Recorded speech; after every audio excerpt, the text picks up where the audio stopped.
If we have more black men in prison than in our colleges and universities, then it's time to take the bullet out. If we keep sending our kids to crumbling school buildings, if we keep fighting this war in Iraq, a war that should have never been authorized and should have never been waged, it is time to take that bullet out. That was then presidential candidate Barack Obama in 2007, referencing a story in which a young woman and her baby survived being shot. The baby was marked with a scar, a reminder of the trauma when the bullet was taken out. Now, according to one African-American scholar, the strong black leader you just heard has disappeared. Frederick Harris argues the first black president has all but abandoned the black community. Harris writes in the Washington Post, quote, Obama's ascent to the White House has signaled the decline of a politics aimed at challenging racial inequality head-on, and black Americans are complicit in this decline. Fearing that publicly raising racial issues will undermine the president in the eyes of white voters, African Americans appear to have struck an implicit pact with Obama. Even as we watch him go out of his way to lift up other marginalized groups, such as gay Americans, and call for policies that help everyone, we've accepted his silence on issues of particular interest to us.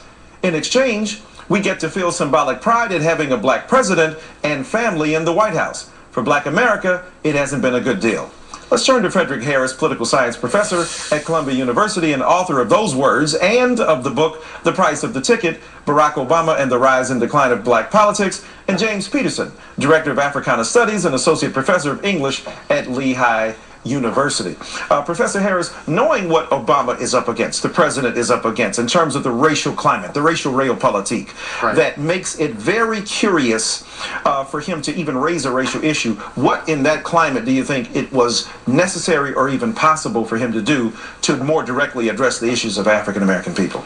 Yeah, Michael, I'm fully aware that the president is in a double bind. I mean, this is a very nasty environment that the president is working in. But I think there's something that we have to realize, particularly those who are committed to an agenda around racial inequality, is that there are always going to be people out there. There are always periods in history where the right wing, where conservative forces have opposed racial reform. Mm-hmm. And so I think we need to recognize that there are permanent interests within black communities, mm-hmm, and there are issues that need to be raised no matter who's in the White House. Professor Peterson, do you agree with this? Do you think that President Obama's racial situation on the ground, notwithstanding that he still has to address specifically and creatively the interests of and the concerns of African American people, or do you think Professor Harris is a bit off base here?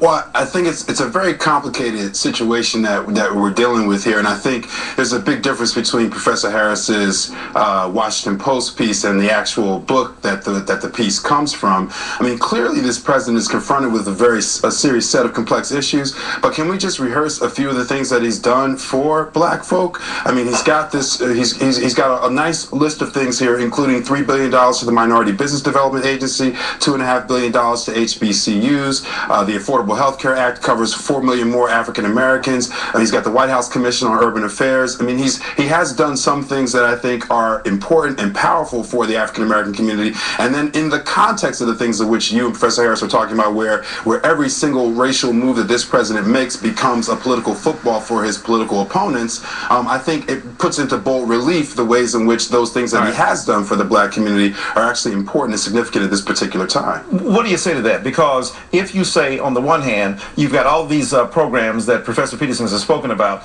that have targeted or have benefited African American people without targeting them specifically so that there's a benefit. But on the other hand, that you can't discount the fact that if he even mentions racial, Trayvon Martin, or if he mentions Skip Gates and the cop who mishandled him, that there's a racial conflagration. How do we balance that? How do we talk about our issues but at the same time understand what the fix is here? Well, I think it's very tricky. And then there are policy analysts who are really coming up with this idea of targeted universalism. Mm-hmm. This is the idea that you target particularly social policies geographically in communities that are impacted most by unemployment, impacted most by high levels of poverty. And so I think there needs to be some rethinking, some innovation when we think in terms of what works. And I think by this targeted universalism, it recognizes the racial dynamics of those communities geographically in the sense of the legacies of racial segregation. Right. But Professor Peterson, and then of course to Professor Harris, but see in your article, let's play a little bully pulpit here and a little and get more into it. That wasn't the tone of your article. Your article was, look, this guy, we're waiting for the first black president. He ain't it. He's leaving us behind. You're talking about target universalism now, but you were saying basically that he should be more explicit in that. And the argument of those who defend him is that, Professor Harris, you're being a bit naive. If he goes out there talking about black, he can't get the black agenda done. Is there any room here to talk about both and target universalism and as well as that, Professor Peterson? And then, well, again, I think that's why we got to separate the Post piece from his actual book, which I've been working my way through over the last couple of days. I mean, the title of the Post piece is what I think most offensive, but I think Professor Harris can sort of justify his claims there. I don't think Professor Harris is saying that President Obama is not black. I think what he's saying is that he wants to call into question the extent to which there's this dichotomy here in black political strategy between coalition politics versus black community-centered politics. I think that's a fair way of framing it, but I think it's also somewhat outdated, right? Because we do have to move not just towards a more targeted universalism, but we actually have to do a little bit of both, which is we need some coalitions. For instance, we need coalitions with the Latino community around a number of different issues like voter purging, immigration, education, and that kind of coalition is going to be very, very useful and important for African Americans. And so we do need a more complex set of ways of thinking and talking about these things. My problem is that we're very reluctant, I think, to give this president his due for the things that he has done. And that's why I wanted to run down that list, because it's not as if he's accomplished nothing for the black community. He's done a number of different things, but we're in a political environment, and the data is pointing this out. We're in a political environment where we're much more racially charged than we think we are. Let me ask Professor Harris then, respond. Are you giving him short shrift? Are you giving him his due, or do you think he doesn't deserve it? Well, I think some of the things that were mentioned have been mentioned throughout the past 2 weeks about, some policy accomplishments. I think they're important. I don't think they're necessarily major accomplishments, particularly, So you think he's failed us? You think he's failed No. I think I'll give him a C+ or a B-. But I really want people to go back and look specifically at the major criminal justice reforms that the president proposed at this speech he gave at Howard University in 2007. I mean, this was a really major, bold proposals he put on the table. A federal level racial profiling law, loan forgiveness for lawyers who decide to become public defenders. Now, I don't think the president we're